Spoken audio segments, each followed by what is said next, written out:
So just before Resident Evil Village released, there was an article posted about the game, about the changes they made to it, and one of the things they mentioned was that Resident Evil 7 was too scary. Now, do I think that's true? Personally, no. I'm quite I've played a lot of the type of game that Resident Evil 7 is in terms of its horror, and to me, I'm numb to it. It doesn't really bother me as much as it would bother most people. Like, I'm at a point with horror games like this where I can predict what's going to happen, or something happens and it's like a quick jump, but that's about it. But horror is subjective, and it's not just about jump scares or tone and stuff like that. But we are going to go over these topics in regards to Resident Evil 7 today and talk about if it is a scary game. And, right out of the gate, I'm going to tell you it is a scary game. Does it scare me? Not particularly, but it is a scary game. I'm going to go over why it might have been too scary and why they felt a need to change it for Resident Evil Village. So, as always, leave your thoughts down below on whether you think Resident Evil 7 was a scary game or not. Remember to leave a like on the video, subscribe if you are new for brand new Resident Evil content every single day, and let's jump into it.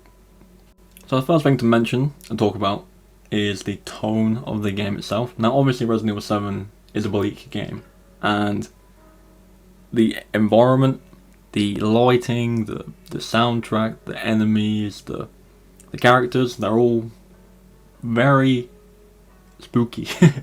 as a better word I could say for that, but spooky is the word I'm going for. They all are supposed to be scary, especially in combination.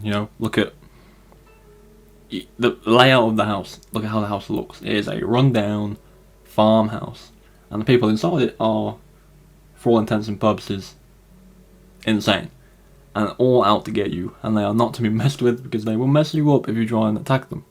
For me, the lighting of the game, the environment of the game, the overarching location and stuff like that, it's all so well done in terms of horror. It gives me huge Evil Dead Texas Chainsaw vibes, which I think is probably a big inspiration for the game in terms of location and tone.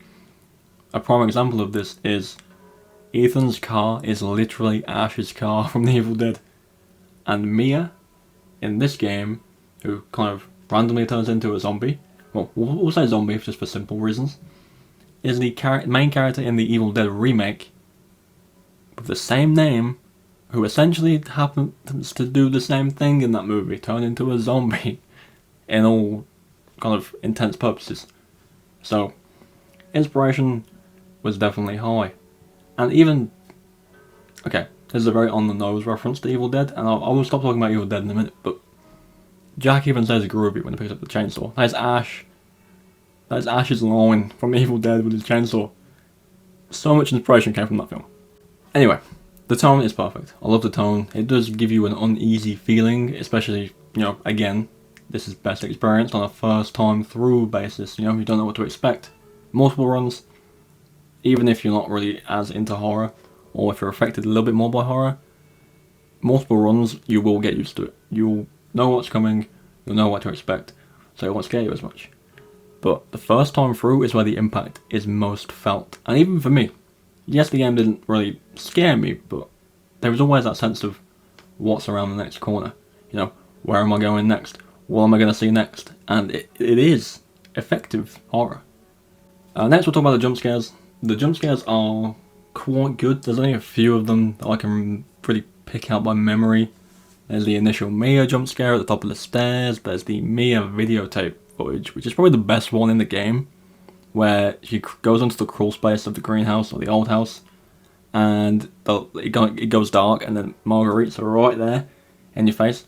And there's a couple of jump scares with Evelyn near the end of the game as well.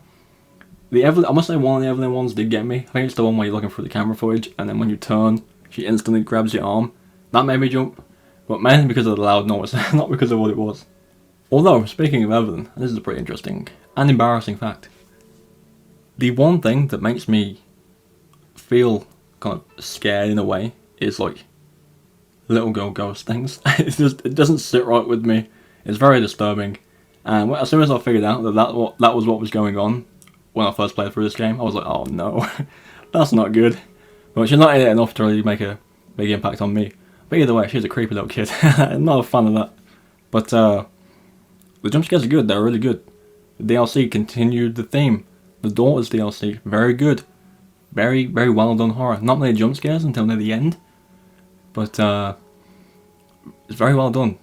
The last kind of horror tone I want to kind of touch on in the game that is done so well. And this isn't even just a Resident Evil 7 thing. This is all, well, mostly all Resident Evil games. Is that feeling of helplessness, I guess, with you have to pay attention to your ammo, your bullets, your healing. If you run out of ammo in a fight, you might be dead. So you have to be aware, you have to kind of stay on your toes, choose to fight or run away, and that's good. It's intense, it grips you. And the progression system of Resident Evil games, you know, whether it's 4 or 7, 2, they all have this progression where you start out and you're just like this guy with a pistol and there's zombies everywhere and you don't have many bullets, to getting near the end of the game or halfway through the game having multiple weapons in your arsenal and going, right, I think I can take this on. Or at least I have a better odds of surviving what is about to happen. Something Capcom does so good in these games, except maybe Resident Evil 6. 5 kind of has it, but it's mainly because of the very restricted inventory that 5 has across the 2 characters. But one of the things it does so well is its progression. And I know I just mentioned it, but just the fact of starting with nothing and getting to the end and feeling like some capable badass, essentially, just that has this arsenal of weapons to take on anything that he sees, or she sees, is so well done. And you can say what you want about any of the games in the series, whether you like them or not, but the progression system, for the most part, is perfect. And that is a way of adding horror to the game, you know.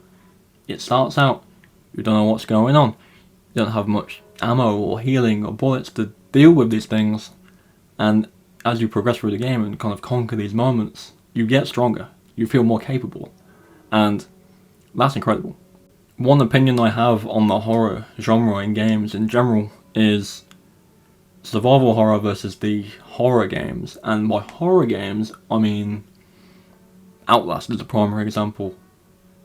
I don't like how those games play, basically, and that is a very big opinion to have. I really enjoyed playing Outlast. I liked the story, the environment was cool, but oh my god, it gets tedious. The fact that any time a new enemy appears, you have to just leg it is ridiculous. I want to be able to fight back, you know? I don't not enjoy that whole cat and mouse kind of period of games. You know, take the pursuer enemies in the Resident Evil franchise, for example, or the baby from Resident Evil Village that you literally can't attack. It's good in small bursts, not the entire game. I love Outlast, again, don't get me wrong, it's a brilliant game. I prefer the second one, even though it's much more of the same. But oh my god, give me an opportunity to just kind of do something back to them, you know what I mean? It's just, I like the feeling of being able to go, right, now you're dead. I'm not running away this time. That's what gets me. That confidence you have to kind of take on something and go, right, well, I'm sick of your shit. Let's take you on. Not this, oh no, he's back. I'll run and hide in a locker or under a bed all the time. It gets kind of annoying. And maybe that's something I'll touch on more in depth in the video about Outlast and that kind of horror game. But, you know, you look at games like Resident Evil, Alien Isolation, in a way, yes, there is an ever-pursuing presence that you can't take on, but you get weapons throughout the game that deal with other things. You have ways to kind of get rid of the alien, you know, or dupe it, not I have no weapons, I'll just hide every single time. Yes, in Alien Isolation, I know you kind of don't want to fight the alien if you can help it, but there is ways to get rid of it prematurely. And the Evil Within, you know? To be honest, Evil Within is basically Resident Evil because the director for Evil Within made the original game in the Resident Evil series. So, it has the vibes, and again, it feels so much better to kind of go from just a pistol or a knife to an arsenal of weapons you can take on anything with. It's just a better progression system than just running away all the time. But to kind of sum up, is Resident Evil Resident Evil 7 a scary game? It is 100% a scary game. Is it too scary?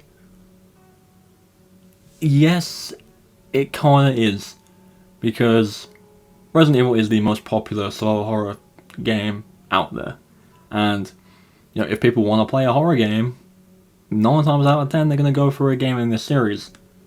And it all comes down to accessibility. And, you know, people being able to feel that they can play the game. Because some people don't take horror well. And yes, there's the argument of if you don't like horror while you're playing the game. But if you want to play the game, and that's the thing you feel like you can handle to play the game, then do it. But is Resident Evil 7 a bit too over the top with it at times? For most people, yes. For people who are familiar with the series, it's probably quite tame. But for people who want to play the game and get into the game, because essentially Resident Evil 7 is a soft reboot in a way, so you don't really have to play the past games to really understand what is going on. And people want an entry point into the game. This is one you can have, and it being as intense as it is can be off-putting for some people. So it makes sense that with Resident Evil Village, yes, they toned down the horror in terms of overall game, but that horror is still in there. Look at House Benevito, it is incredible. I love it. There's a couple of jump scares in Village, and I hope that with the DLC, it takes the same kind of formula as Resident Evil 7 did, and there is a couple more horror DLCs in there, because Capcom do horror amazingly well, and that is always a thing. But as always, let me know what you think. Let me know if you thought RE7 was too scary, or if you thought it was not too scary, or just perfect enough. Thank you for watching, as always, and I'll see you all